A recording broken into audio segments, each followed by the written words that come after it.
4 മാസം മാത്രം പ്രായമായ കുഞ്ഞിന്റെ മാതാവിനെ അരുംകൊല ചെയ്യാൻ ഭർത്താവിനെ പ്രേരിപ്പിച്ചത് ഭാര്യയോടുള്ള സംശയം.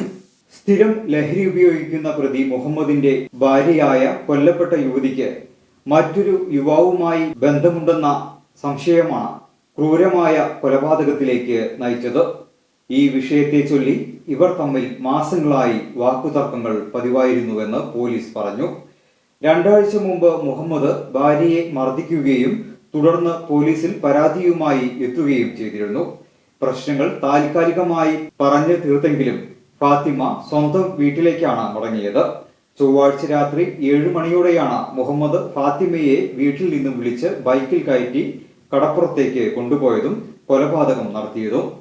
ഓരോ വിവാഹവും സ്വപ്ന സാക്ഷാത്കാരങ്ങളാണ്. മറ്റു ചിലത് കവിത പോലെ ഹൃദയം, ചില ഉറച്ച നിലപാടുകളുള്ള ചേർത്തുപിടിക്കലുകൾ, കടലോളം ഇഷ്ടം കാത്തുവച്ച പ്രണയ സാഫല്യങ്ങൾ. അങ്ങനെ അവളുടെ സ്വപ്നങ്ങളെ, നിലപാടുകളെ, അതിരുകളില്ലാത്ത ഇഷ്ടങ്ങളെ ഉൾക്കൊണ്ട് അവൾക്കൊപ്പം നിന്ന ഫാമിലിയുടെ സ്വപ്നം കൂടിയാണ് ഈ നിമിഷം യാഥാർത്ഥ്യമാവുന്നത്. എന്റെ വിവാഹം, എനിക്കൊപ്പം ഫാമിലി കണ്ട സ്വപ്നം. എന്റെ ഇഷ്ടങ്ങൾ എന്റെ ഫാമിലിക്ക് അറിയാം. Family wedding centre.